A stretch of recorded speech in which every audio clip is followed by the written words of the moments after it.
ఎక్కువసేపు ఒక్క జగన్ నమస్కారం గురువు గారు. నాకు చెప్పండి. అంటే సబ్జెక్ట్ నడుస్తుంది కాబట్టి ఇప్పుడు మీరు పుస్తకం వేస్తామని అన్నారు కదా. అయ్యా, ఆ పుస్తకం వేసిన సబ్జెక్టు మంచిదే, నేను కాదని అంటలేదు దాన్ని. దాంట్లో నేను తప్పు పట్టలేదు గురువు గారు. నా ఆలోచన ఏంటంటే శంకరుల యొక్క జీవిత చరిత్ర అందరికీ తెలుసండి. అంటే దాన్ని బయట పబ్లిక్ గా చెప్పలేకపోవచ్చు, చెందొచ్చు, కానీ మాక్సిమం పబ్లిక్ తెలుసు. కానీ వాళ్ళ ఎదుటి వాళ్ళ యొక్క ఎత్తులు ఏమిటో అర్థం కావట్లేదు. అంతే, వీళ్ళు ఎవరో మాట్లాడట్లేదు. వాడు ఎవడో మాట్లాడుతున్నాడు, మనకెందుకు అని ఊరుకుంటారు ప్రజలు. అవి తెలియాలి పబ్లిక్ మనకి ముందు, అది బయటికి రావాలి. అంటే నాతో సహా నేను కూడా అజ్ఞానినే. ఆ విషయం ఎందుకు ఆయన అట్లా మాట్లాడాడు, వెనకాల కారణం ఏమిటి అనేది ప్రజలకు తెలియట్లేదు. సరే అది అభిప్రాయం. చిన్న సరే, విషయాలు చెప్పారు, మనసులో పెట్టుకోరు గారు. అయిపోయింది. సరే, ఇంకా మన క్లాసులోకి వెళ్ళిపోదాం. ఇంకా అలాగే గురువు గారు, అలాగే. నమస్కారం మేము అండి. మేము మ్యూట్ చేసుకుంటాం. నమో నమః. నమస్కారం. నమో నమః గురువు గారు. నమస్కారం. నమస్కారం. గురువు గారు, గురువు గారు నమస్కారం అండి. చెప్పమ్మా. గురువు గారు ఒక మెసేజ్ పెట్టాను, ఒకసారి అది చూసుకుని క్లాస్ మొదలెట్టి. నా దగ్గర ఫోన్ ఇక్కడ లేదండి. సరే, ఓకే.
ఓం శ్రీ మహాగణాధిపతయే నమ. ఓం శ్రీ మహాసరస్వత్యై నమ. ఓం శ్రీ గురుభ్యో నమ. హరి ఓం. ఓం గణానాం త్వా గణపతిం హవామహే కవిం కవీనాముపమశ్రవస్తమం. జ్యేష్ఠరాజం బ్రహ్మణాం బ్రహ్మణస్పత ఆనశృణ్వన్మోతిభిः సేదసాదనం. ఓం ప్రణో దేవీ సరస్వతీ వాజేభిర్వాజినీవతి. ధీనామవిత్రియవతు. ఓం నారాయణం పద్మభువం వసిష్ఠం శక్తిం చ తత్పుత్రపరాశరం చ వ్యాసం శుకం గౌడపదం మహాంతం గోవిందయోగీంద్రమథాస్య శిష్యం శ్రీశంకరాచార్యమథాస్య పద్మపాదం చ హస్తామలకం చ శిష్యం తంత్రోటకం వార్తికకారమణ్యానస్మద్గురూన్ సంతతమానతోస్మి. శృతిస్మృతిపురాణానామాలయం కరుణాలయం నమామి భగవత్పాదం శంకరం లోకశంకరం. శంకరం శంకరాచార్యం కేశవం బాదరాయణం సూత్రభాష్యకృతౌ వందే భగవంతౌ పునః పునః. ఈశ్వరో గురురాత్మేతి మూర్తిభేద విభాగినే వ్యోమవద్వ్యాప్తదేహాయ దక్షిణామూర్తయే నమః. ఓం నమో బ్రహ్మాదిభ్యః బ్రహ్మ విద్యా సంప్రదాయకర్తృభ్యః వంశఋషిభ్యః మహద్భ్యః నమో గురుభ్యః. సర్వోపప్లవరహితః ప్రజ్ఞానఘనః ప్రత్యగర్థో బ్రహ్మైవాహమస్మి.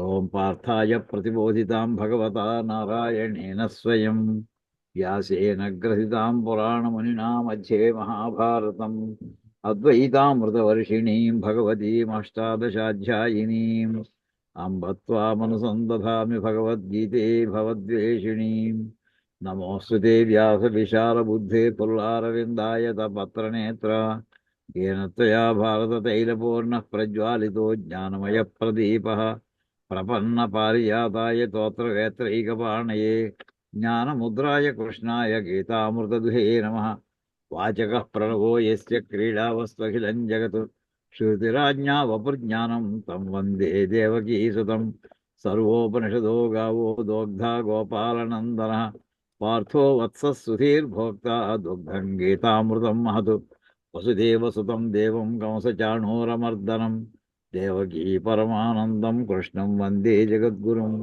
भीष्मद्रोणतटा जयद्रथजरा गान्धारनीलोत्पला शल्यग्राहवती कृपेण वहिनी कर्णेन वेलाकुला अश्वत्थामविकर्णघोरमकरा दुर्योधनावर्तिनी सोत्तीर्णा खलु पाण्डवैरणनदी कैवर्तके केशवे पाराशर्यवचः सरोजिममलं गीतार्थगन्धोत्कटं नानाख्यानककेसरं हरिकथा सद्भानुनाबोधितं लोके सज्जनषट्पदैरहरः पिपीयमानं मोदा भूयाद्भारतपङ्कजं कलिमलप्रध्वंसि न श्रेयसे मोकं करोति वाचालं पङ्गुं लङ्घयते गिरिं यत्कृपातमहं वन्दे परमानन्दमाधवं यं ब्रह्मा वरुणेन्द्ररुद्रमरुतस्तुन्वन्ति दिव्यैस्तवैः वेदैः साङ्गपदक्रमोपनिषदैर्गायन्ति यं सामगाः ध्यानावस्थिततद्गतेन मनसा पश्यन्ति यं योगिनः यस्यान्तं न विदुः सुरासुरगणा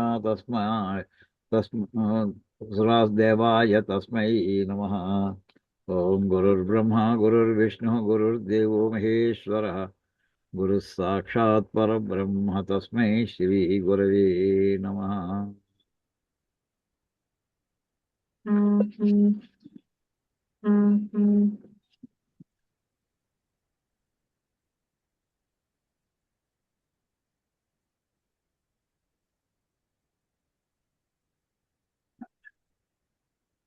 ఇక మనం వెనకాల శ్లోకం ఒక్కసారి జ్ఞాపకం చేసుకుని మళ్ళీ ముందరికి వెళ్దాం.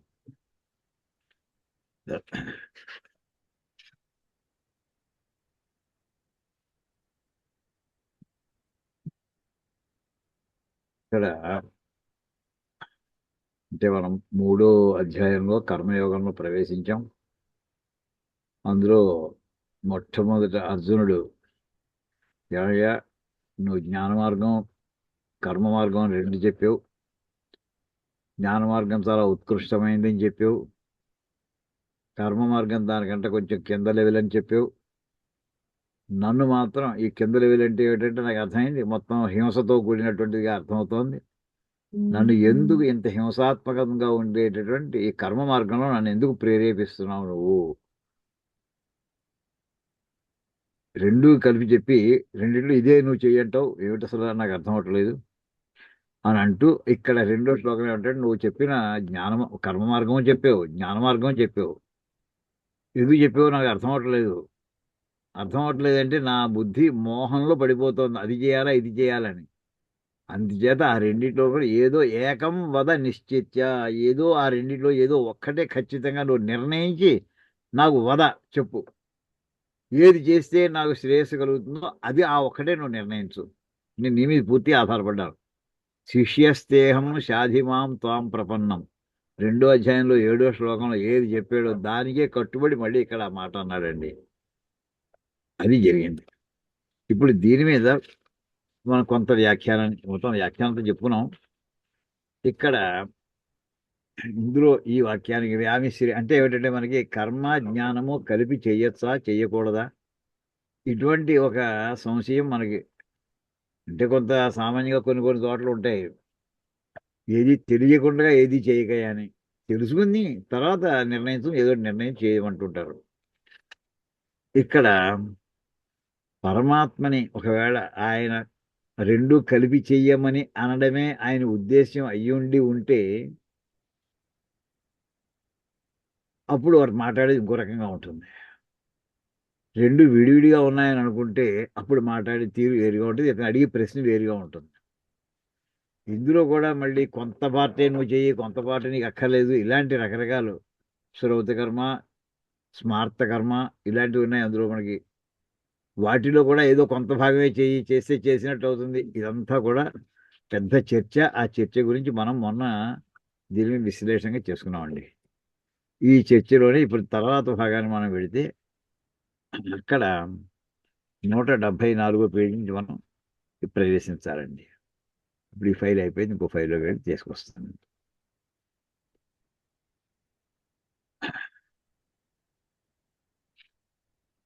ఇక్కడ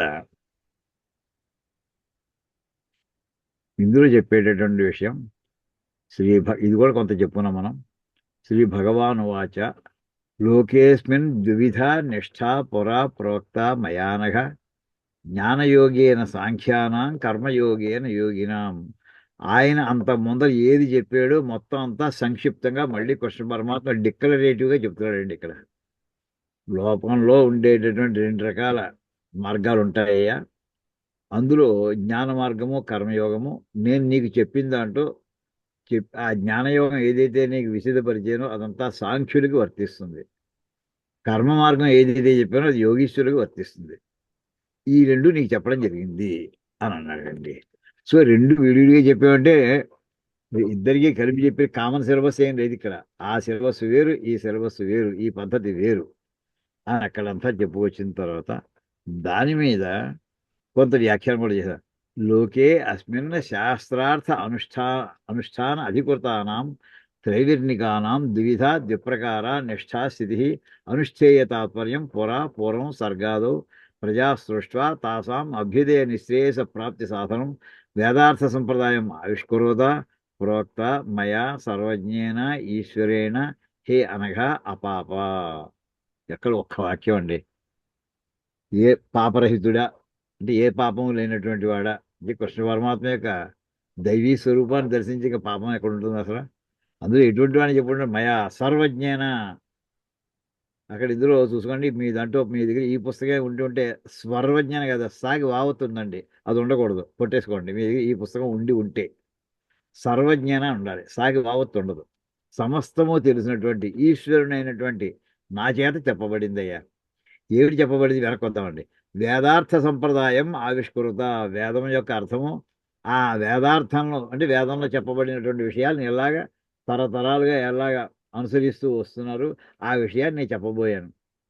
అది ఎటువంటిది? అది అభ్యుదయ నిశ్రేయస. మళ్ళీ వెనక్కి వస్తున్నామండి. అభ్యుదయ నిశ్రేయస ప్రాప్తి సాధనం. ఈ లోకంలో ఉన్నంత వరకు సుఖంగా ఉండాలి. ఈ లోకం వదిలేసి స్వర్గాది లోకాలు వెళ్ళినా అది కూడా తాత్కాలికమైన సుఖం కింద, అది కూడా అభ్యుదయం కింద లెక్కండి. ఇంకా నిశ్రేయసం అంటే ఇంక మోక్షం, అది శాశ్వతమైనటువంటి సౌఖ్యం అనేటువంటిది, ఆనందమైనటువంటి జీవితం ఉండేటువంటి ఏరియా అది. అటువంటి అభ్యుదయము నిశ్రేయసం, సుఖం వేరు, ఆనందం వేరు.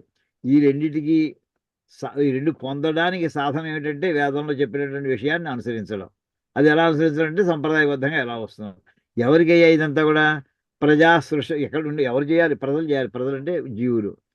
ఆ జీవులు ఎవరు సృష్టించారయ్యా? సర్గాదు. సృష్టి. సర్గము అంటే సృష్టి, స్వర్గ కాదండి, ఇది సర్గము. సర్గము అంటే సర్గశ్చ ప్రతిసర్గశ్చ అని అక్కడ వంశో మన్వంతరాణి అని అమర కోసం వస్తుంది. సర్గము అంటే సృష్టి అని అర్థం అండి. సృష్టి ఆదిలో ప్రజా సృష్ట. జీవులందరినీ, ప్రజలంటే మామూలుగా మన ఈ జనాభా లెక్కలేసిన ప్రజలు కాదండి, జీవులందరూ కూడా. తాసాం వాళ్ళందరికీ కూడా లోకంలో అంటే ఈ లోకంలోనూ స్వర్గలోకంలోనూ సుఖాలు కావాలి. అది కాకుండా మోక్షం ప్రాప్తించాలి. దానికి లభించడానికి కావాల్సిన మార్గం అంతా చెప్తారు. అది ఎటువంటిది? అది అనుష్ఠేయ పూర్వం సర్గ. ఎప్పుడు చెప్పావయ్యా అంటే ఎప్పుడో సృష్టి ప్రారంభమైనప్పుడు చెప్పానయ్యా. ఏమిటి చెప్పావు అంటే విషయం ఏంటంటే లోకే మొదటి చెప్పుడు శాస్త్రార్థ అనుష్ఠాన అధికృతానాం త్రైవర్ణికానాం. వేదశాస్త్రాల్లో చెప్పబడి అది అనుష్ఠానానికి ఎవరికైతే అధికారం ఉందని నిర్ణయించబడిందో వాళ్ళందరికీ కూడా ద్విధ ప్రకార నిష్ఠా స్థితి. వాళ్ళందరూ బ్రాడ్గా 2 కేటగిరీస్ చేసి ఆ 2 మార్గాల్ని చెప్పడం జరిగిందయ్యా. అనుష్ఠేయం కోసం అంటే అనుష్ఠానం చేయాలి, వినేసేస్తే సరిపోదు. ధర్మం యొక్క లక్షణం ఏంటంటే చోదనా లక్షణార్థో ధర్మ. ధర్మం వింటే సరిపోదు, ధర్మం చెయ్యాలి. అల్టిమేట్లీ అది వినినటువంటి విషయాన్ని అది ఆచరణ రూపంలో పెట్టాలి. నాకు సత్యం అంటే ఏమిటో తెలుసునండి, కరెక్టే, నువ్వు సత్యం మాట్లాడు. మాట్లాడే సమయంలో అవతలతో మాట్లాడుతుంటే మనకి అబద్ధం ఆడితేనే బయటపడిపోతాము అనే భావన వచ్చినా కానీ సత్యమే మాట్లాడడం, అది అనుష్ఠానం. అది దానం ఎలా చేయాలో తెలుసండి. ₹1 బయట ఇవ్వడు ఎవరికిను. ఇది తెలియడం కదా అక్కడ కావాల్సింది. అంచేది అనుష్ఠేయ తాత్పర్యం. ఇది తెలుసుండి వాటిని అనుష్ఠానం చేయాలి అని అక్కడ చెప్పుకుంటూ వచ్చి అదంతా కూడా నేను చేశానయ్యా అని 2 రకాలుగా నిర్ణయించాను. తత్ర కా సా ద్విధ నిష్ఠా ఇచ్చా. ఆ 2 మార్గాలు ఏమిటాయా అంటే, తత్ర జ్ఞానయోగేన, జ్ఞానమేవ యోగ, జ్ఞానముతోటే వాళ్ళు నిత్యము అందులో కలిసి ఉంటారు. జ్ఞాన మార్గంలోనే నిత్యం ఉంటారు వాళ్ళు. అలాంటి ఆ మార్గంతో ఎవరికి ఉపయోగం కోసం? సాంఖ్యానం ఆత్మ అనాత్మ విషయ వివేక జ్ఞానవతాం. వాళ్ళు సాంఖ్యులు అంటే జ్ఞానులు అని అర్థం అండి. ఆత్మజ్ఞానులు, మామూలు జ్ఞానులు కాదు. ఈవేళ మనకి ఇంటలెక్చువల్స్ ఉన్నారు, అంటే మనకి సైన్స్ చదువుకుని న్యూక్లియర్ ఫిజిక్స్ చదివి లేదా ఇంకోటి స్పేస్ సైన్స్, వాళ్ళు కాదండి సాంఖ్యులు అంటే. జ్ఞానం అంటే అధ్యాత్మ జ్ఞానం, ఆత్మజ్ఞానమే జ్ఞానం అంటే. అక్కడికి వెళ్ళినది ఏంటంటే ఆ జ్ఞానాన్ని పొందడం చేత ఇది ఆత్మకి సంబంధించినటువంటి విషయము, ఇది ఆత్మకు సంబంధించని విషయము, ఆ రకమైనటువంటి విషయాలన్నింటినీ కూడా వాళ్ళ యొక్క వివేకం చేత వేరు వేరు చేసుకోగలిగినటువంటి శక్తి సామర్థ్యాలు వచ్చాయి. ఇప్పుడు చూడండి, సామాన్యంగా బియ్యం ఒడ్లు కలిసిపోయి అనుకోండి, చిన్నప్పుడు మామూలు పల్లెటూళ్ళలో ఉన్నప్పుడైతే బియ్యం ఒడ్లు కలిసిపోయి వస్తుంది, దాన్ని విడ తీసుకోవచ్చు. అది బియ్యం వేరు, ధాన్యం వేరు. అలాగా అది విడ తీసుకునేటువంటి దాన్ని ఇంగ్లీష్ అయితే డిస్క్రిమినేషన్ అంటాం. ఇక్కడ డిస్క్రిమినేషన్ ఒక క్రైటీరియా ఉండాలి. దేన్ని నువ్వు ప్రకారంగా డిస్క్రిమినేట్ చేస్తావా? హంస ఉందనుకోండి, పాలు వేరుగా నీళ్ళ పాలు ఇస్తే అది అందులో పాలను సెపరేట్ చేస్తుంది, నీళ్ళని పక్కన వదిలేస్తుంది, ఆ నీళ్ళ పాలు అసలు పాలు తాగేస్తున్నది. దానికి తెలుసున్నది. అది వివేకానికి చాలా పెద్ద ఉదాహరణ ఎవరంటే హంస. అలా అంచేత ఇలాంటి సన్యాసం అందరూ కూడా ఆత్మకి అనాత్మకి భేదాన్ని సులభంగా గ్రహించగలిగిన, అందులో నైపుణ్యాన్ని సంపాదించి అదే అనుష్ఠానం చేసే మహానుభావులు ఎవరైతే ఉన్నారో వాళ్ళు మామూలు హంసలు కాదండి, పరమహంసలు అయ్యారు. రామకృష్ణ పరమహంస ఇలాంటి వాళ్ళంతా కూడా. అలాగే ఆత్మ అనాత్మ విషయములను వివేక జ్ఞానవతాం, ఆ రెండింటి విషయంలోనూ సెపరేట్ చేసేటటువంటి జ్ఞానం కలిగినటువంటి వారు. ఇంకా ఇటువంటి వాళ్ళు బ్రహ్మచర్యాదేవ కృత సన్యాసానం, బ్రహ్మచర్యాశ్రమం నుంచి వాళ్ళు సన్యాసించినటువంటి వారు. శంకర్లు తన గురించి రాస్తున్నారనే మాత్రం మనకు అనిపిస్తుంది, వెంటనే తన గురించి రాసుకుంటాం కాదండి. సనక సనందనాథ మహర్షులు, నారద మహర్షి, వాడు బ్రహ్మచర్య నుంచి వాడు సన్యాసం తీసుకున్నారు. వాళ్ళు గృహస్థయి కొన్నాళ్ళు సంసారం చేసిన తర్వాత కాదండి. వేదాంత విజ్ఞాన సునిశ్చితార్థానం, ఈ వాక్యం మనకి వేదంలో వస్తుందండి. వేదాంత విజ్ఞాన సునిశ్చితార్థ నకర్మణాన ప్రజ, అందులో వస్తుందండి ఈ మంత్రంలో వాక్యం. ఇది వేదాంత విజ్ఞానంలో ఇంకా అనుమానం లేనటువంటి అర్థం విషయంలో అనుమానం లేదు. అలాంటి మహర్షుల చేత, మహానుభావుల చేత, అలాంటి వాళ్ళ కోసమని పరమహంస పరివ్రాజకానం. వ్రజనము అంటే వ్రజము, మామూలుగా మనకి బృందావనానికి వ్రజస్థలి అని ఇంకో పేరుందండి. అంటే కృష్ణ పరమాత్మ తిరుగాడిన ప్రదేశం, తిరుగుట అని. వ్రజము అంటే తిరగడం అండి. రోమర్ లేదా వాండరర్, మామూలు ఇంగ్లీష్ చాలా కురుడు పదాలు, సరైన ట్రాన్స్లేషన్ కాదు. అక్కడ పరివ్రాజకానం అంటే అలా నిత్యము తిరుగుతూ ఉండడమే లక్షణంగా ఉన్నటువంటి ఆశ్రమం, సన్యాసాశ్రమం అది. అలాంటి ఎటువంటి సన్యాసులు వాళ్ళు? పరమహంస పరివ్రాజకానం, జ్ఞానసిద్ధి పొందినటువంటి నిత్యం యాత్రలో ఉండేది. అలాంటి మనకి స్పష్టమైన ఉదాహరణ సుఖ మహర్షి. అలాంటి వాళ్ళు, అలాంటి బ్రహ్మణ్యేవ అవస్థితానం వాళ్ళకి. సుఖ మహర్షి రోడ్డు మీద వెళుతుంటే ఒకసారి దిగంబరంగా వెళుతూ పిల్లలందరూ రాళ్ళిచ్చు కొట్టారు పిచ్చాడు అనుకుని. ఆయనకి ఏం పట్టలేదు, ఇంకేత శరీర స్పృహలో లేరు ఆయన.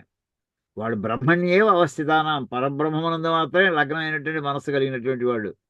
ఈ దేహస్పృహ లేదు వాళ్ళకి. అలాంటి మనకి పరీక్షిత్తు కూడా చూడండి, అతను పాము పట్టుకెళ్ళి ఆ శృంగి మహర్షి మెడలో వేశాడు.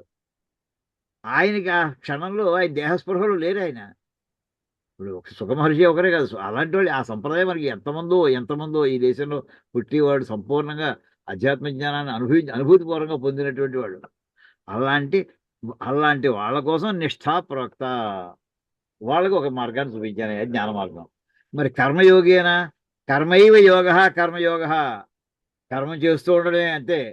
ఇలాంటి వాడు కొంతమంది ఉన్నారండి, ప్రాచీన బర్హీసులని. అలాంటి వాడు ఎంతమందో. ఇది తేలిక, కర్మ మార్గం యజ్ఞం అయిపోయింది అంతే. ఈ యజ్ఞం 5 రోజులు, సపోజ్ 1వ తారీఖు ప్రారంభించారండి, 5వ తారీఖు యజ్ఞం అయిపోయింది. 6వ తారీఖు ఇంకోసారి యజ్ఞం ప్రారంభించేసే, లేదా ఒక్కరోజు ఖాళీ ఉంచుకో వెళ్ళడానికి, 7వ తారీఖు మళ్ళీ ప్రారంభించేసే.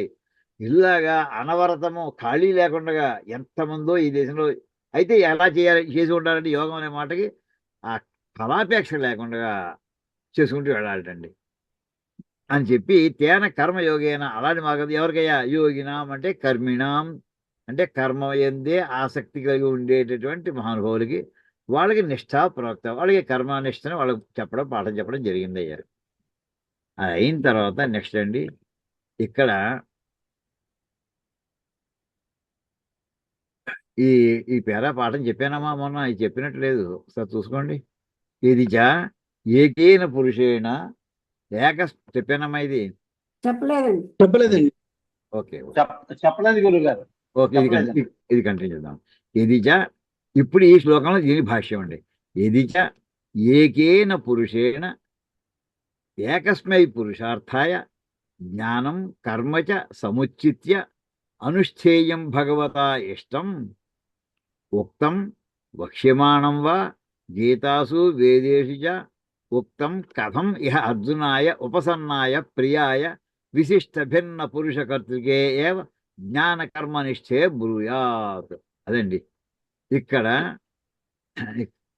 పరమాత్మ ఇలా మాట్లాడి ఉంటాడా, ఇలా మాట్లాడతాడా? అటువంటి మాటలు కనుక పూర్వం చెప్పి ఉంటే, అటువంటి భావాలు ఉంటే ఏమిటవి? ఏకేన పురుషేన ఒకే మనిషి ఏకస్మై పురుషార్థాయ మనకు ధర్మార్థ కామ మోక్షాల్లో వాడికి అర్థమే సంపాదించాలని పెట్టుకున్నాడండి.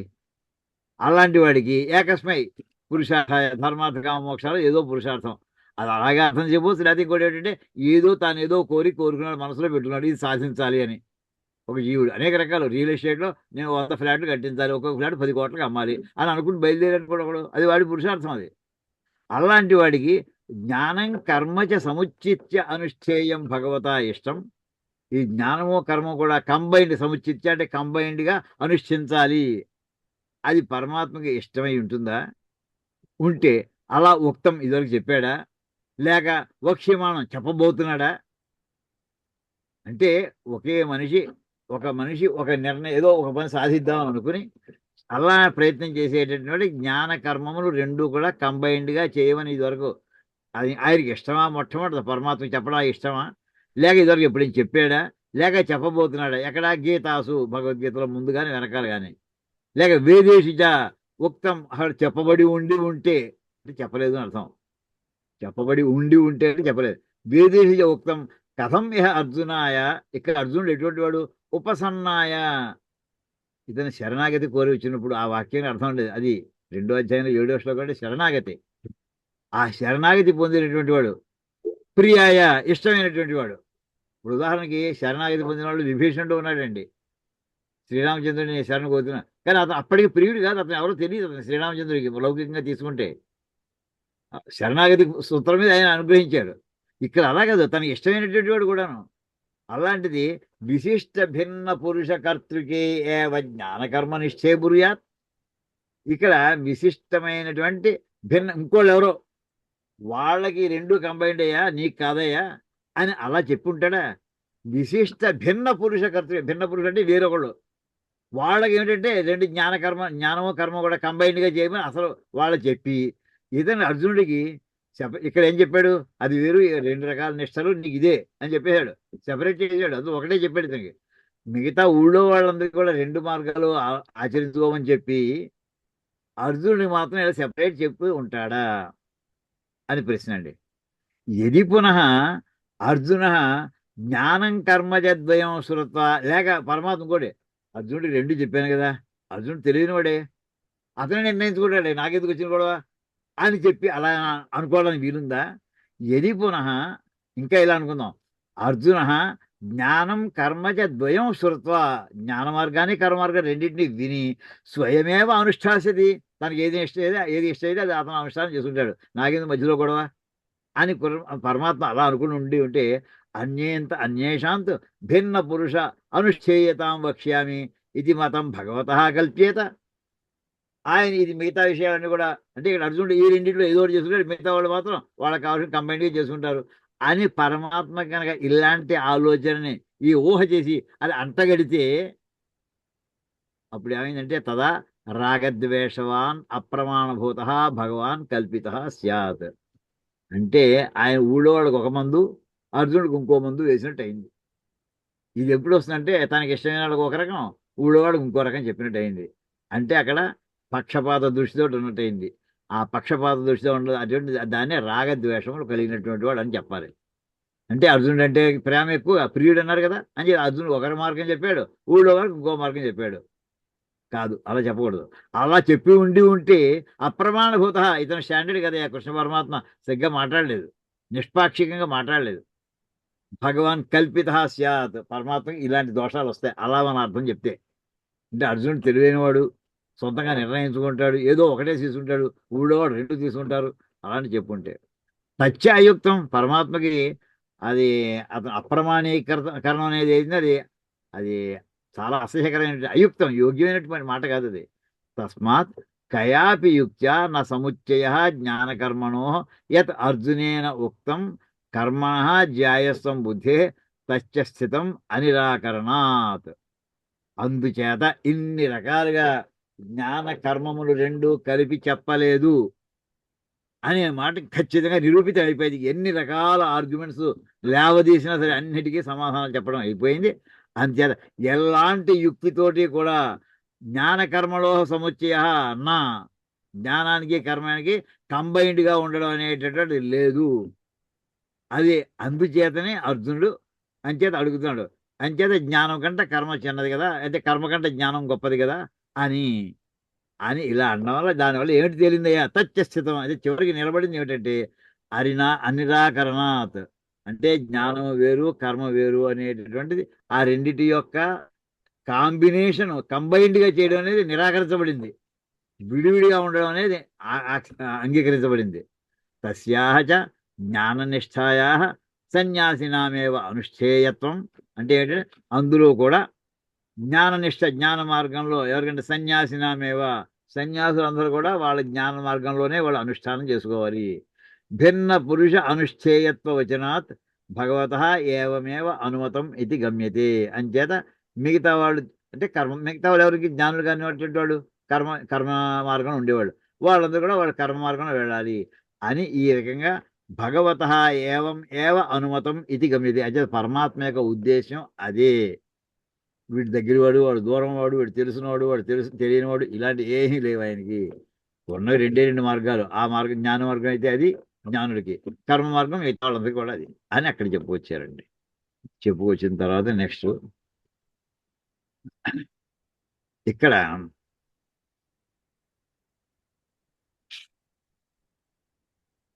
ఇంకా ఇప్పుడు తర్వాత శ్లోకానికి ఇంకా మళ్ళీ కొంచెం ఉపోద్ఘాతం అండి. మాంచ కారణే కర్మణ్యేవ నియోజేసీతి విషన్న మనసం అర్జునం కర్మ న ఆరభే ఇది మన్వానం ఆలక్ష్య ఆహ భగవాన్ న కర్మణ అనారంభాత్ ఇది. అథవా అంటే ఇక్కడ ఏం చెప్దామండి, అర్జునుడు ఏమనుకుంటున్నా అంటే మాంచ బంధకారణే కర్మని, ఈ కర్మ మార్గం ఎటువంటిదంటే నన్ను బంధాల్లో పడేస్తుంది. ఒకరిని చంపేరంటే రేపొద్దున మళ్ళీ వాడి ప్రతీకారం తీర్చుకోవడానికో మళ్ళీ నేను ఇంకో జన్మ ఎత్తవలసిందే వాడికి అవకాశం ఇవ్వడానికి. అంటే ఇది సంసారంలో నేను ఇంకా లోపలికి కూరుకుపోవడమే బంధకారణే కర్మ. సంసార బంధంలో దానికి కారణం ఏంటంటే ఈ కర్మ మార్గంలో నేను వెళ్ళడమే. అటువంటి మార్గంలో హే కృష్ణ పరమాత్మ నువ్వు అందులో పెడుతున్నావయ్యా అని అనుకుని విషన్న మనసు అంతా వికలమైపోయింది. చాలా దుఃఖపడుతున్నటువంటి మనసు కలిగినటువంటి అర్జునుడిని, ఇంకా ఎటువంటి అర్జునుడు కర్మ నా ఆరభే అనే యుద్ధం చెయ్యను అని ధనుసు కింద పడేసేసాడు. ఇది మన్వానం, అలాగా అనుకునేటటువంటి అర్జునుడిని ఆలక్ష్య, అలాంటి వాడిని చూసి ఆహ భగవాన్, పరమాత్మ ఇలా అన్నాడయ్యా. అంటే యుద్ధం చేయడానికి ఇష్టం లేనికుండా ఆయుధాలని కింద పడేసినటువంటి నన్ను బలవంతంగా సంసార బంధంలోకి ఇరిగించేస్తున్నాడు కృష్ణ పరమాత్మ అనే మనసులో దిగులు పడినటువంటి అర్జునుడిని చూసి ఈ మాట అంటున్నాడయ్యా. నా కర్మణ మనారంభ అంటే 4వ శ్లోకం చెప్పబోతున్నాడు. అథవా జ్ఞాన కర్మ నిశ్చయో పరస్పర విరోధాత్ ఏకేన పురుషేణ యుగపత్ అనుష్ఠాతుం అశక్యత్వే సతి ఇతరేతర అనపేక్షయో ఏవ పురుషార్థ హేతుత్వే ప్రాప్తే కర్మనిష్టాయా జ్ఞాననిష్టా ప్రాప్తి. అంటే ఇక్కడ చెప్తున్నాడండి. అంటే రెండో మార్గం ఏంటంటే జ్ఞాన కర్మ నిశ్చయో పరస్పర విరోధాత్, జ్ఞాన మార్గము కర్మ మార్గము ఒకదానికి ఒకటి పక్క పక్కనే అది అన్యోన్యము కలిసి ఉండవు. వాటికి పరస్పరము విరోధము. ఆ రెండిటికి సహజమైనటువంటి విరోధం ఉండడం మూలంగా ఈ రెండింటిని ఒక మనిషి ఏకకాలంలో రెండు చేయగలడా?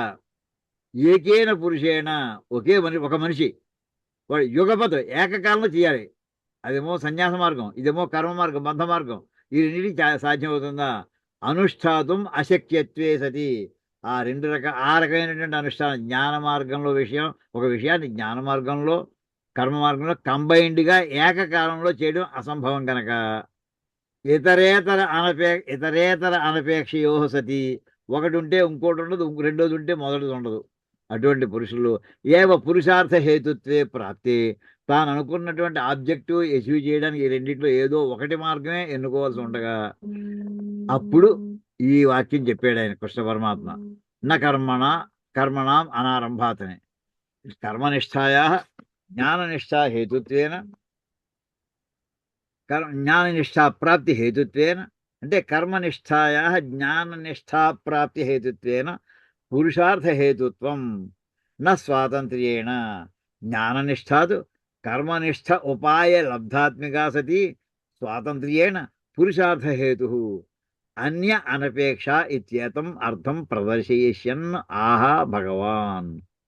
ఇక్కడ విషయం ఏంటంటేనండి, ఇలా చూసుకోండి, జ్ఞాపకం ఉంచుకోండి. కర్మ మార్గం మెట్లు ఉన్నాయనుకోండి, ఏమండి నువ్వు కర్మ మార్గంలో అనుష్ఠానం చేసి ఎలా చేస్తారో చెప్తాడండి. ఫలం మీద దృష్టి పెట్టకుండా నువ్వు చేసుకుంటూ వెళుతుండగా నీకు ఏమొస్తుందంటే, అబ్బాయి నీకు జ్ఞాన నిష్ఠ అనే ఆ కోర్సు హయ్యర్ కోర్సులో నీకు అడ్మిషన్ వస్తుందయ్యా. కర్మనిష్టను కర్మ కనుక స్వచ్ఛంగా ఎలా విధించబడిందో అలా చేసుకుంటూ వెళితే కర్మనిష్టాయా ఏమండి కర్మనిష్టలో ఉన్నటువంటి దానికి అది ఏమవుతుందంటే జ్ఞాననిష్ట ప్రాప్తి హేతు ఏమిటంటే సెకండరీ లెవెల్ కోర్సు, అది జ్ఞాననిష్ట కోర్సు అనుకోండి. ఆ జ్ఞాననిష్ట కోర్సులోకి ఎలిజిబిలిటీ ఎంట్రన్స్ టెస్ట్ ఏమిటంటే నువ్వు కర్మనిష్ట బాగా చేసేవాయా అని ప్రశ్న అనమాట. చేసాం, అక్కడ మధ్యలో టికెట్ వీడి జ్ఞాననిష్టలోకి అర్హుడే. అయితే జ్ఞాననిష్టని పొందడానికి కారణం ఏంటి? కర్మనిష్ట జాగ్రత్త లోయర్ లెవెల్ కోర్సు బాగా చేసి ఉండడం. దానివల్ల ఏంటంటే అది పురుషార్థ హేతుత్వం. వాడు పురుషార్థం అంటే వాడు అనుకున్నటువంటి కోరికను వాడు సాధించుకోవడానికి అవకాశం వస్తుంది. అయితే డైరెక్ట్గా జ్ఞాననిష్ట అంటే పురుషార్థం అంటే మోక్షం అని అర్థం అండి. అల్టిమేట్లీ మోక్షం పొందడానికి కర్మనిష్ట ద్వారా జ్ఞాననిష్టలో యోగ్యతను సంపాదించుకొని ఎలిజిబిలిటీ సంపాదించుకొని ఆ జ్ఞాననిష్టలో తీవ్రమైనటువంటి అన్వేషణ చేస్తే అప్పుడు నీకు మోక్షహేతు కుదురుతున్నాయా. కానీ నా స్వాతంత్ర్యేణ కర్మనిష్ట డైరెక్ట్గా మోక్షమును ఇవ్వదు. అంటే మోక్షం అనేది థర్డ్ లెవెల్ అనుకోండి, కర్మనిష్ట ఒకటో స్టెప్ అనుకోండి, జ్ఞాననిష్ట రెండో కోర్సు అనుకుందాం, మూడోది మోక్షం అనుకోండి. 1 నుంచి 3కి డైరెక్ట్గా ప్రయాణం లేదు. 1 నుంచి 2లోకి వెళ్ళవలసిందే, 2 నుంచి 3లోకి వెళ్ళవలసిందే. కానీ ఆల్రెడీ రెండో లెవెల్లో ఉన్నటువంటి వాడు 1వ నిష్ఠతో సంబంధం లేదు. అది తర్వాత వాక్యం అండి. జ్ఞాననిష్టాదు కర్మనిష్ట ఉపాయ లబ్ధాత్మికా సతి. ఆ సెకండ్ దాని ఎలా వస్తున్నాయి? అది 1వ లెవెల్ అయినటువంటి కర్మనిష్ట అనే ఉపాయం ద్వారా పొందదగినది. అంటే కర్మనిష్ట ఉపాయం దేనికి? సెకండ్ లెవెల్లోకి వెళ్ళడానికి. అలా అటువంటి సెకండ్ లెవెల్లో ఉన్నటువంటి వాడు స్వాతంత్ర్యేణ పురుషార్థహేతు జ్ఞాననిష్ట సెకండ్ నుంచి థర్డ్కే. సెకండ్ మళ్ళీ రివర్స్ లేదు, సెకండ్ నుంచి 1కి లేదు. అక్కడ సెకండ్ నుంచి మోక్షాన్ని థర్డ్ లెవెల్ వెళ్ళిపోవడమే. ఈ రెండింటికి అంటే గ్రేడింగ్ పెట్టాడండి ఇక్కడ పరమాత్మ. మొట్టమొదటి కర్మ మార్గము ఫస్ట్ లెవెల్, అది జ్ఞాన మార్గం సెకండ్ లెవెల్, అది కరుడు మనం పొందబోయేటువంటి పురుషార్థం ఏంటంటే మోక్షం. 1 నుంచి 3కి డైరెక్ట్గా జంపింగ్ లేదు. 1 నుంచి 2లోకి వెళ్ళడానికి నువ్వు జాగ్రత్తగా చేస్తే నీ జ్ఞాన కోర్సులో నీకు అడ్మిషన్ వస్తుంది. ఆ అడ్మిషన్ అయితే జ్ఞాననిష్టాన్ని నువ్వు అనుష్ఠానం చేయాలి. అప్పుడు నీ మూడోది మోక్షం నీకు లభిస్తుంది. ఇది జ్ఞానానికి ఎటువంటి అన్య అనపేక్ష. జ్ఞానానికి మళ్ళీ మొదటి ఏమిటి? కర్మ, దాంతో ఏ రకమైన అపేక్ష లేదు, దాంతో దాని మీద ఆధారపడలేదు. ఇత్యేతం అర్థం ప్రదర్శయిష్యన్. ఈ విషయాల్ని ఈ 3 లెవెల్స్ చెప్పదలుచుకుని భగవాన్ పరమాత్మ ఇలా అన్నాడయ్యా. ఇదండి గొప్ప విషయం. నకర్మణామనారంభాన్ నైష్కర్మ్యం పురుషోస్నుతే నచ సంన్యసనాదేవ సిద్ధిం సమధిగచ్చతి. పదవిభాగం. న కర్మణాం అనారంభాత్ నైష్కర్మ్యం పురుష అశ్నుతే న చ సన్యసనాత్ ఏవ సిద్ధిం సమధిగచ్చతి. అంటే కర్మలని అనారంభం. నే కర్మ ఇంత గందరగోళం ఎందుకు అని హాయిగా ధ్యానం చేసుకుంటూ కూర్చుంటాను, నాకు మోక్షం వస్తుందా రాదా? రాదు. నా కర్మణాం అనారంభాత్. కర్మ అంటే ఏంటంటే వేదోక్తమైనటువంటి నీకు నీ వయస్సుకి నీ ఆశ్రమానికి తగిన విధంగా ఏ ఏ కర్మలన్నీ విధించబడి ఉన్నాయో ఆ కర్మలని చెయ్యకపోతే వదిలేస్తే నైష్కర్మ్యం అంటే జ్ఞాన మార్గం అండి. జ్ఞాన మార్గము అంటే అక్కడ ఏ పనులు ఇంకా ఇలా యజ్ఞయాగాదులు ఉండవు. అక్కడ నిష్కర్మ అంటే అక్కడ ఏ ఏ కర్మకాండ లేదు. నైష్కర్మ్యం అంటే కర్మకాండ లేనటువంటి జ్ఞాన మార్గం అది. అది కర్మలు ప్రారంభించకపోతే వాడు జ్ఞాన మార్గానికి పురుష అన్న అష్టుదే, వాడు చేరలేడు. అంటే ఒకటో కర్మ మార్గంలో వాడు ఆచరణ చెయ్యకపోతే, వేదోక్తమైన కర్మలను చేయకపోతే, ఆ పరీక్ష పాస్ అవ్వకపోతే సెకండ్ లెవెల్లోకి అడ్మిషన్ లేదు. అంతే. నచ సన్యసనాదేవ అంటే నేను అన్ని మొట్టమొదటి వదిలేసానయ్యా అంటే కర్మ మార్గం అయిపోయిందా జ్ఞాన మార్గంలో పెట్టి సన్యాసం చేయమన్నారు కదా, నేను ఇప్పుడే సన్యాసం చేసి కూర్చున్నాను అంతే. కర్మలన్నీ సన్యాసం చేశాను. కర్మ మార్గం వాడు అనుష్ఠానం చేయలేదండి, కానీ సన్యాసం తీసుకున్నాడంటే యజ్ఞోపేతం తీసి పక్కన పెట్టేశాడు. నైతే సన్యాసనాదేవ సిద్ధిం సమధిగచ్చతి. నువ్వు సన్యాసం ఒకటి తీసేసుకున్నావు అంటే సరిపోదు, అంతకుముందు నీ క్రైటీరియా ఏమిటి? సిద్ధిం నా సమధిగచ్చతి, మోక్షాన్ని పొందలేడు అని ఇక్కడ దీనికి భాష్యం చూద్దామండి.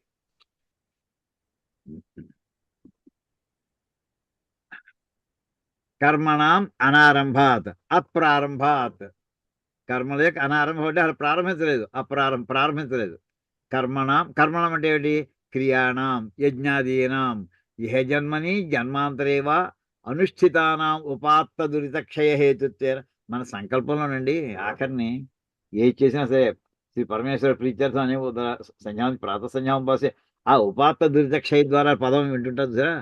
అది ఎన్ని కోట్ల మంది మహర్షులు దాన్ని పరిశీలించి ఆమోదించినటువంటి పదం ఉండేది ఉపాత్త దురితక్షయ ద్వారా అనే మాట అండి.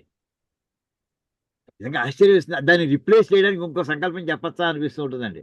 లేదండి, ఎంతమంది ఇప్పుడు శంకర్ ఆ పదాన్ని ఇక్కడ వాడారంటే అంతకుముందు ఇది ఎంత ఈవేళ మన అందరూ సంధ్యావందనం చెప్పేదే. సంధ్యావందనం చిన్నది, అన్నిటికంటే చిన్న కార్యక్రమం అంటే సంధ్యావందనం. అందరూ అందరూ చెప్పేది మమోపాత్త దురితక్షయ ద్వారా పరమేశ్వర ప్రీత్యర్థం అంటుంటామండి. అప్పటికి శంకర్లు ఈ పదాన్ని వాక్యాన్ని వాడుతున్నారంటే అప్పుడు ఎన్ని తరతరాల నుంచి వస్తుందో ఊహించుకోండి.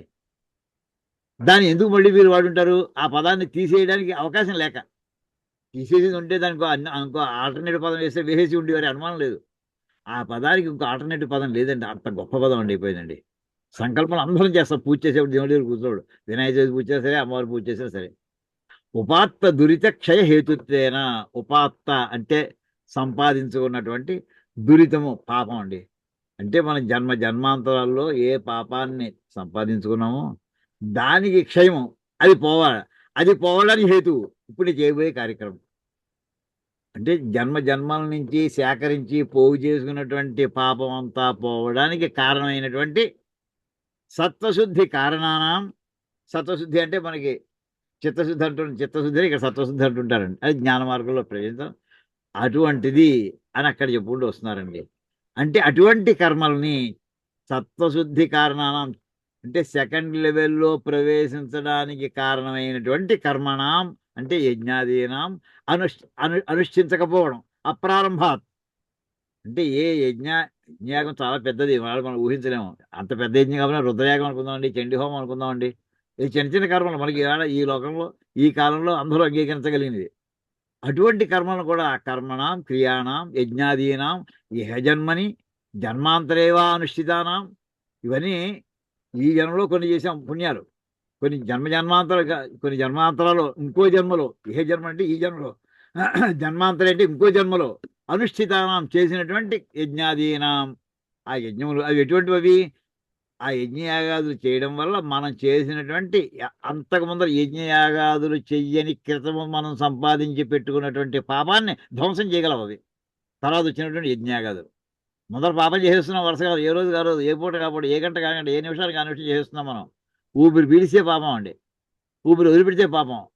తెలియకుండానో తెలుసు ఎన్ని లక్షల జీవులు మనం ఎప్పుడు హతమార్చి ఉంటామో. అసలు నడవడమే కాదు, ఊపిరిలో అవన్నీ ఎక్కడ పోతాయండి? అవన్నీ ఏకంగా లోపల లేయర్స్ కింద పాపం అంతా అట్టకట్టుకుపోయి ఉంటుంది. అవన్నీ కూడా ఉపాత్త దురితములు. అది పోవడానికి అప్పుడప్పుడు మనం ఏదో రుద్రయాగం లేదా గుళ్ళోకి వెళ్ళి రావడం, శంకరపట్నానికి వెళ్ళడం, ఇంకో లేదా వెంకటేశ్వర తిరుపతి దర్శనం చేసుకురావడం, ఇలాంటి పుణ్యక్షేత్రాల దర్శనం, లేదా గంగానదిలో స్నానం చేయడం, గోదావరిలో పుష్కరాల్లో స్నానం చేయడం, ఇలాంటివి ఉన్నాయి సరే. ఇవన్నీ కూడా అలాంటి అట్టగట్టుకుపోయినటువంటి పాపాలన్నీ కూడా క్షయానికి హేతువులు. అవి పోవడానికి, ఆ పాపం తగ్గడానికి. మొత్తం అంతా మహాపుణ్యం చేస్తే వెంటనే క్షణకాలంలో భస్మం అయిపోతుంది ఎంత పాపం కూడాను. అలాంటి కొంచెం కొంచెం ఇవాళ ఒక పూర పోవచ్చు, రేపు 2 లేయర్లు పోవచ్చు. ఏదైనా సరే మనం చేసినటువంటి యజ్ఞయాగ అందుకోసమే ఎంతో పవిత్రమైన మానకండ శ్రీకృష్ణ పరమాత్మ నెత్తి నోరు కొట్టు చెప్తాడండి. ఆఖరిని ఇంత భగవద్గీత చెప్పేసిన తర్వాత 700 శ్లోకాలు నాకు జ్ఞాపకం ఉండడం కష్టమయ్యా. ఒక్క మాటలో చెప్పయ్యా, ఏం చేయాలి, నేను ఏం చేయకూడదు, అంతే. ఏం చేయాలో చెప్పు, అంతే సమ్మరి. నాకు మిగతా ఇంకా నాకు వద్దయ్యా ఇంత భాష్యం, జీవుడు పరమాత్మ, ఈ జ్ఞాన మార్గం, కర్మ, ఇంత వద్దయ్యా నాకు. ఒక్క మాటలో చెప్పేవయ్యా. అక్కడేం చెప్తాడండి, అక్కడ నిత్యము చేయవలసింది ఏంటంటే యజ్ఞము. అందులో మన తర్వాత అధ్యాయంలో వస్తున్న వచ్చిన మళ్ళీ చెప్తానండి. అక్కడ ఏంటంటే తపస్సు. రోజు చేయవలసిన కాసేపు ధ్యానం చేయాలటండి. కాసేపు అయినా సరే, ఒక్క సెకండ్ అయినా సరే ధ్యానం చేయాలట. ఏదో చిన్నదో పెద్దదో.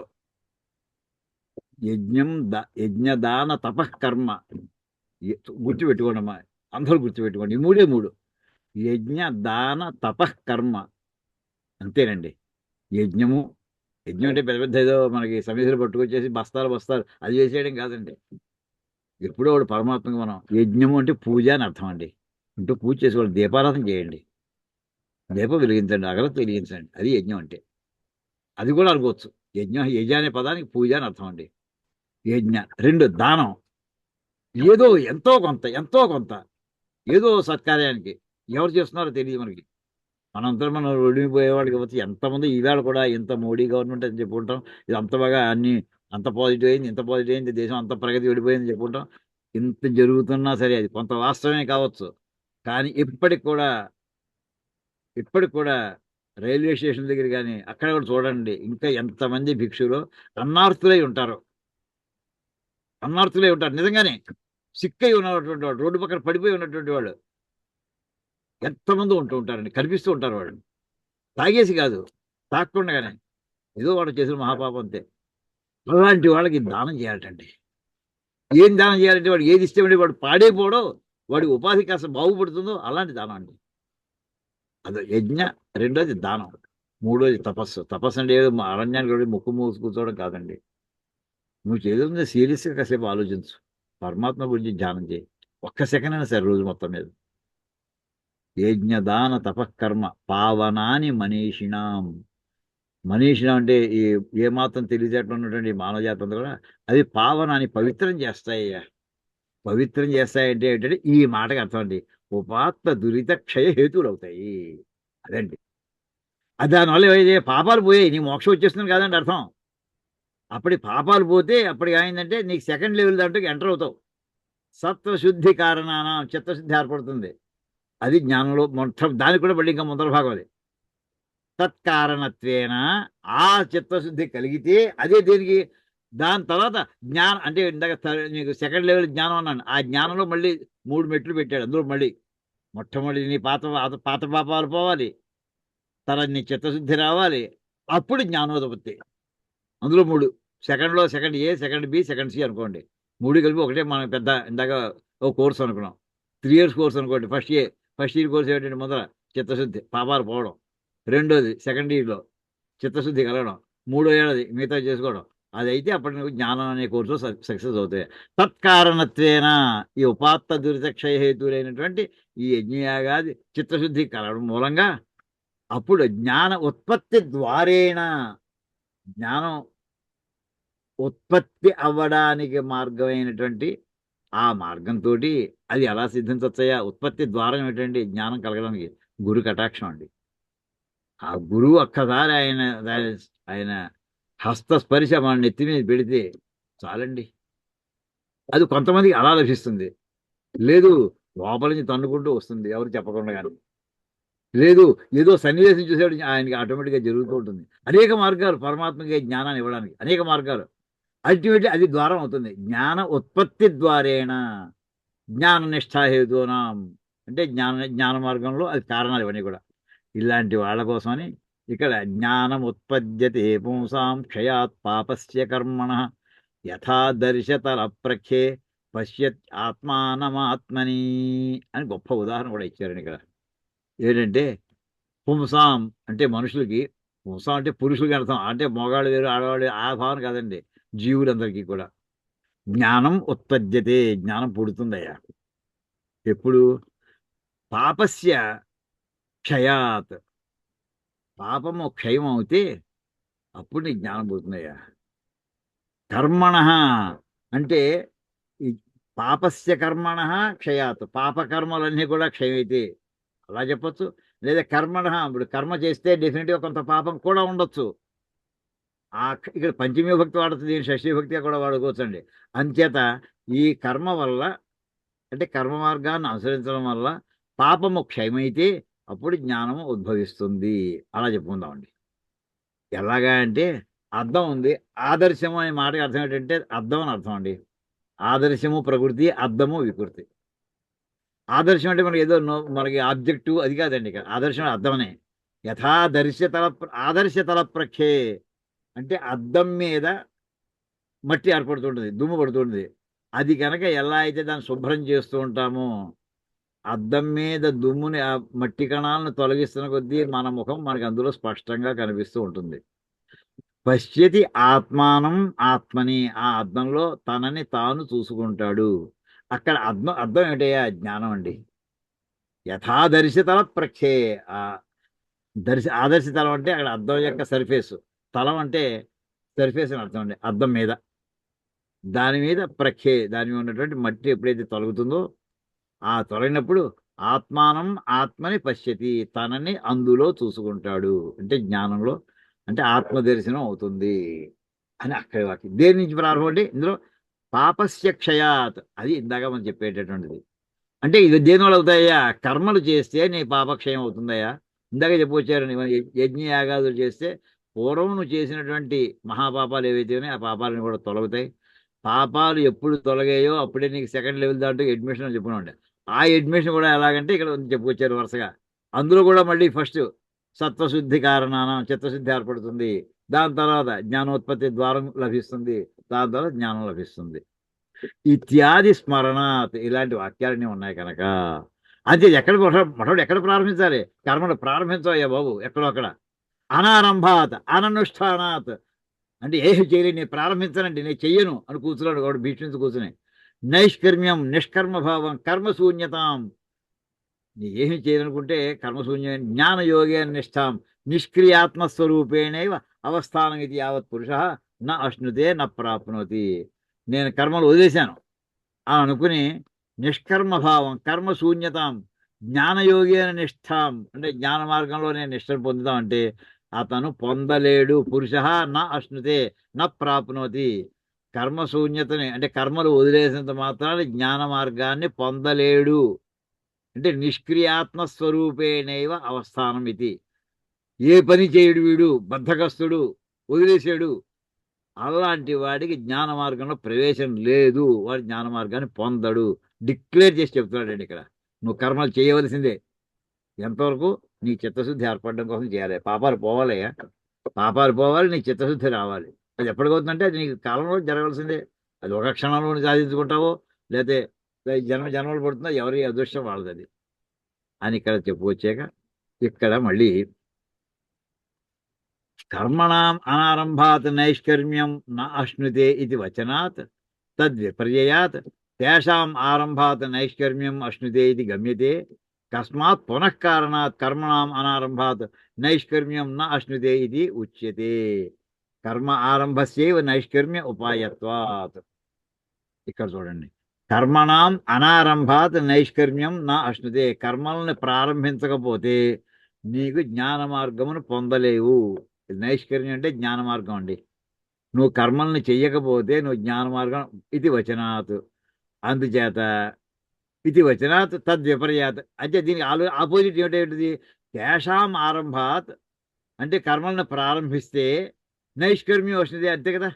నువ్వు కర్మలను చేస్తే జ్ఞాన మార్గం లభిస్తుంది అని అలా వస్తే, అలాంటి వాడు కస్మాత్ పునః కారణాత్ కర్మణాం అనారంభాత్ నైష్కర్మ్యం నా అశ్నుతే ఇది ఉచ్యతే. నువ్వు కర్మలు చేయకపోతే నీ జ్ఞానం రాదు. నువ్వు అలా చెప్పడం కంటే ఇలా చెప్పచ్చు కదా, నువ్వు కర్మలు చేయరాబోయే నీ జ్ఞానం లభిస్తుంది అని చెప్పచ్చు కదా. అదే ఇక్కడ చెప్తున్నా, ఆపోజిట్గా చెప్పమంటే నువ్వు కర్మలు చెయ్యకపోతే నీకు జ్ఞాన మార్గం లభించదు అని చెప్పిన వాక్యాన్ని బట్టి నాకు తిరగేస్తే ఏమర్థం వస్తుందంటే అవి ఆరంభిస్తే మోక్షం వస్తుంది, జ్ఞాన మార్గం లభిస్తుంది అని అర్థం వస్తుంది, గమ్యతే అని అర్థం వస్తుంది. అలాంటప్పుడు ఇంకా అలా ఎందుకు చెప్పడం, చెప్పాడు తిరగేసేటప్పుడు నెగిటివ్గా చెప్పడం ఎందుకు, పాజిటివ్ చెప్పచ్చు కదా. నెగిటివ్ అంటే చేయకపోతే ఇది రాదు అని చెప్పడం, ఇది చేస్తే ఇది వస్తుంది చెప్పు. కర్మణాం అనారంభాత నైష్కర్మ్యం నాశనం ఇది వచ్చిదే కర్మ ఆరంభ కస్మాత్ పునఃకారణాత్. అలా ఎందుకు చెప్పాడు నెగిటివ్గా అంటే దానికి కారణం చెప్తాను కదండి. కర్మ ఆరంభస్యైవ నైష్కర్మ్య ఉపాయత్వాత్. కర్మ ఆరంభము నైష్కర్మ్యమునకు ఉపాయము అంటే సెకండ్ లెవెల్కి మొట్టమొదటి ఒక మార్గం ఏంటి, మొట్టమొదటి ఉపాయం ఏం చేస్తే నేను అక్కడికి చేరతాను. నువ్వు కర్మను ప్రారంభించరాబై అక్కడికి వెళతావు అంతే. కర్మ ప్రారంభించరు, నీకు జ్ఞాన మార్గం నీకు మార్గం లభిస్తుంది అంతేనండి. కర్మ ఆరంభస్యైవ, కర్మ ప్రారంభించినటువంటి వాడికి మాత్రమే నైష్కర్మ్య ఉపాయత్వాత్. జ్ఞాన మార్గం అదొక ఉపాయంగా. ఉపాయం అంటే ఏంటి, ఏ ఉపాయాన్ని, ఏ ప్లాన్ని, ఏ ఆలోచనని, ఏ విధానాన్ని అనుసరిస్తే మనకి ఫలితం దక్కుతుందో. ఇక్కడ ఫలితం ఏంటి, మోక్షం పొందుట. అంటే నైష్కర్మ్య ఉపాయత్వాత్, జ్ఞాన మార్గం లభిస్తుంది కనుక దాని మార్గం ఏంటయ్యా, కర్మను ప్రారంభించని చెప్పడమే. నహి ఉపాయం అంతరేణ ఉపేయ ప్రాప్తి అస్తి. ఏ ఉపాయాలు లేకుండా పొందవలసింది ఎవడూ పొందలేడు. ఉపాయం అంటే మార్గం, ఉపేయం అంటే పొందబోయేటటువంటిది. ఓ పని చేసామంటే ఆ పని దానికి ఒక ఫలితం పొందుతాం. ఒక ప్లాన్ వేసామంటే ఈ ప్లాన్ యొక్క పర్పస్ ఇంకోటి ఏదో ఉంటుంది. ఈ ప్లాన్ అనే దాన్ని ఉపాయం అనుకుంటుంది. ఆ ప్లాన్ అచీవ్ చేస్తే వచ్చేటువంటి అవుట్పుట్ ఏదైతే ఉందో ఆ అవుట్పుట్ ఉపేయం. నహి ఉపాయం అంతరేనా, ఉపాయం లేకుండా, ప్లాన్ లేకుండా, ఆలోచన లేకుండా, మార్గం తెలియకుండా ఉపేయ ప్రాప్తి నువ్వు ఫలితాన్ని పొందలేవు. అయితే ఇక్కడ ఏంటయ్యా, జ్ఞాన మార్గానికి ఉపాయం ఏంటయ్యా, కర్మయోగ ఉపాయత్వంచ అని. అంటే కర్మయోగం అది నీకు ఉపాయం లాంటిది. దేనికయ్యా, నైష్కర్మ్య లక్షణస్య జ్ఞానయోగస్య. నైష్కర్మ్యము అనే లక్షణం కలిగినటువంటి జ్ఞానయోగానికి అది ఫలితం అనుకుంటే దానికి ఉపాయం ఏంటయ్యా, కర్మలు చేయడే. కర్మ ఉపాయం. శృతౌచ అదే మాట, ఈ మాట వేదంలో కూడా చాలాసార్లు చెప్పారయ్యా అని చెప్పి ఇప్పుడు వేదంలో వాక్యాలన్నీ పట్టుకొస్తున్నారండి. మన అద్భుతమైనటువంటి వాంగ్మయం వాక్యాలన్నీ పట్టుకొస్తున్నారు. అంటే ఇప్పుడు ఏం తెలియంది అంటే కర్మ మార్గము జ్ఞాన మార్గంలో కర్మ చేసేటువంటి వాళ్ళు కర్మ మార్గము, జ్ఞానాన్ని ఇష్టపడేటువంటి వాళ్ళు జ్ఞాన మార్గం అని చెప్పి ఈ రెండిట్లో సీక్వెన్స్ చెప్పాడండి. ఇక్కడ సామాన్య మానవులందరూ కూడా కర్మ మార్గంలో ప్రవేశించండి.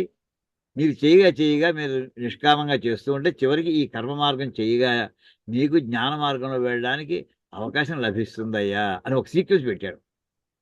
ఈ మాట ఎక్కడ వేదంలో ఉందయ్యా, ఇహచ శృతౌ ఇహచ. శృతం అంటే వేదంలోనే చెప్పడం జరిగింది. ఇహచ ఈ భగవద్గీత ప్రతిపాదన చాలాసార్లు చెప్పాడయ్యా కృష్ణ పరమాత్మ.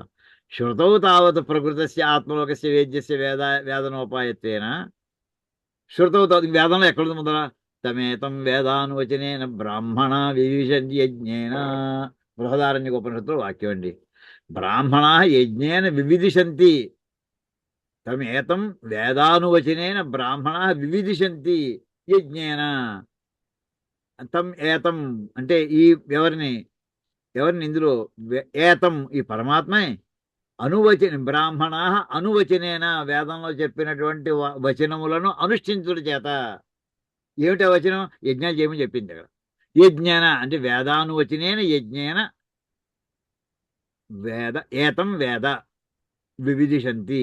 వాళ్ళు తెలుసుకోవాలని కోరిక పుడుతుంది, తెలుసుకోవడం కూడా జరుగుతుంది. అంటే జ్ఞాన మార్గంలో వాళ్ళు ప్రవేశించడానికి ఎలిజిబిలిటీ దొరికింది, జ్ఞాన మార్గంలో సఫలీకృతులు అవుతారు వాళ్ళు అని మనకి బృహదారణ్యక ఉపనిషత్తులో ఉందయ్యా. అంటే కర్మకి జ్ఞానానికి ముడి లేదు, లింక్ లేదు అనుకోవద్దు. ఇందులో ముందు ఏది తర్వాత ఏది అని పెట్టుకోండి తప్ప దీనికి ఆ మార్గం వేరు ఈ మార్గం వేరు అన్నారంటే తర్వాత మనకి భ్రష్టు పట్టిపోతాం. ఇత్యాదిన కర్మయోగస్య జ్ఞానయోగ ఉపాయత్వం ప్రతిపాదితం. ఈ విధంగా చాలా ఉన్నాయి ఇలాంటి వాక్యాలు. అంటే ఈ రకంగా జ్ఞానయోగానికి ఉపాయముగా, జ్ఞానయోగాన్ని పొందడానికి కర్మయోగాన్ని ప్రతిపాదించడం జరిగింది. అంటే కర్మయోగ అనుష్ఠానం ముందర చేస్తే జ్ఞానయోగంలో ఎలిజిబిలిటీ వస్తుంది మనకి. ఇహాపిచ భగవద్గీతలోనే సన్యాసస్తు మహాబాహో దుఃఖమాప్తుమయోగత 5వ అధ్యాయంలో 6వ శ్లోకంలో ఉందయ్యా. అయోగత, నువ్వు కర్మ మార్గంలో కనుక వెళ్ళకపోతే సన్యాస దుఃఖం ఆప్తుం, నువ్వు సన్యాస మార్గాన్ని పొందలేవయ్యా. అంటే దండకమండలు వదిలేయడం కాదండి, ఇంటి సామాన్లు వదిలేసి రావడం, అరణ్యానికి వెళ్ళిపోవడం కాదు, కాలకోసం వెళ్ళిపోయినట్టుగా జ్ఞాన మార్గాన్ని పొందలేవు. అది ఇక్కడ చెప్పదలుచున్నటువంటి విషయం. నువ్వు కర్మ మార్గాన్ని సంపూర్ణంగా అనుష్ఠానం చేసి నిష్కామంగా చేసుకో, పరమాత్మ దృష్టితో చెయ్యకపోతే నీవు ఈ జ్ఞాన మార్గం నీకు లభించదు. యోగిన కర్మ కుర్వంతి సంగం త్యక్త్వా ఆత్మశుద్ధయే. చూడండి, ఇదే కూడా 5వ అధ్యాయం 11వ శ్లోకం. యోగిన కర్మయోగులందరూ కూడా కర్మ చేస్తారు. వాళ్ళు ఎలా చేస్తారు? సంగం త్యక్త్వా, దాని వ్యామోహం ఉండదు. దాని ఫలం అంటే ఏ ఫలమును ఆశించగా, సంఘం అంటే ఏ ఫలమును ఆశించకుండా నిష్కామంగా కర్మ చేస్తారు. దేనికయ్యా అర్థం చేస్తే ఏమొస్తున్నాయా? ఆత్మశుద్ధయే. ఇందాక చెప్పుకుంటూ వస్తున్నాడు, సత్వశుద్ధి, చిత్తశుద్ధి చెప్పు. ఆత్మశుద్ధయే, చిత్తశుద్ధి కలగడం కోసం అని. అది ఒక శ్లోకం అండి. 18వ అధ్యాయంలో కూడా ఇప్పుడు ఇందాక చెప్పాను, యజ్ఞో దానం తపశ్చైవ పావనాని మనీషిణాం. యజ్ఞము, దానము, తపస్సు, ఈ 3 కూడా మనిషి, ఇవన్నీ ఏంటంటే కర్మలు. ఇవి యజ్ఞం అనేది కర్మ, పూజ చేయడం కర్మది. దానం కర్మ, అంటే తెలిసి ఉండడం, దాని డబ్బులు సంపాదించడం. అది డబ్బులు కావచ్చు, వస్తువు కావచ్చు, ఏదైనా సరే. గోదానం చేయొచ్చు, వస్త్రదానం చేయొచ్చు, అనేక రకాల కోట్ల దానం అనేక ఉన్నాయి. శాఖదానం చేస్తారు ఆడవాళ్ళంతే. ఇలా ఏదైనా సరే ఇచ్చేయి, ఇవ్వడం నేర్చుకో ముందర, అది కర్మది. తపస్సు చేయవా, నువ్వు కాస్త ధ్యానం చేయి కాసేపు. ఈ 3 యజ్ఞోదానం ఇవేంటయ్యా?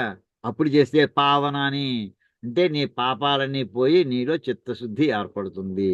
అది పవిత్ర చేయడం అంటే. అని అన్నింటిలోనూ ఇక్కడ కర్మ చెప్పాడా చెప్పలేదా? కర్మ చెప్పాడు. దాంతో కర్మ చేయడం కర్మ కోసమైనా కాదు, కర్మ చివరి జ్ఞాన మార్గంలో తీసుకెడుతుంది నీకు. ఇత్యాది ప్రతిపాదయిష్యతి అని ఈ రకంగా ఈ రెండింటికి అన్వయం చెప్పుకుంటూ వచ్చాడండి. చెప్పుకొచ్చి తర్వాత ననుచ ఇక్కడ మళ్ళీ పూర్వపక్షం చేస్తున్నారండి. అభయం సర్వభూతేభ్యో దత్వా నైష్కర్మ్యం ఆచరేత్. అశ్వమేధ పర్వంలో మహాభారతం ఇత్యాదో కర్తవ్య కర్మ సన్యాసాదపి నైష్కర్మ్య ప్రాప్తిని దర్శేతి. నను అన్నాడంటే పూర్వపక్షులు వేస్తున్నాడు అర్థం అండి. ఇంకా శంకలు ఏవో ఉన్నాయి, ఆ శంకలతో ఇంకా నాకు ఇంకా క్లారిటీ కావాలయ్యా. అక్కడ ఇంకో ఇలాంటి వాక్యం ఉంది, దానికి అర్థం ఏం చెప్తావు? లోకేజ కర్మణ అనారంభాత్ నైష్కర్మ్యది ప్రసిద్ధతరం. ఇది తర్వాత చెప్పుకుంది. ఇక్కడి నుంచి వాక్యం మళ్ళీ తర్వాత క్లాస్ ఎప్పుడు చెప్పుకుందాం, ఇక్కడ కాకుండా ఇవాళ. ఓం కాయేన వాచా మనసేంద్రియైర్వా బుద్ధ్యాత్మనా వా ప్రకృతి స్వభావాత్ కరోమి యద్యత్ సకలం పరస్మై నారాయణాయేతి సమర్పయామి. హరి ఓం తత్సత్ బ్రహ్మార్పణమస్తు. సీతారామార్పణమస్తు. ఓ, చాలా డీప్ గా ఉందండి. గారు ఒక చిన్న ప్రశ్న అండి. అడగండి.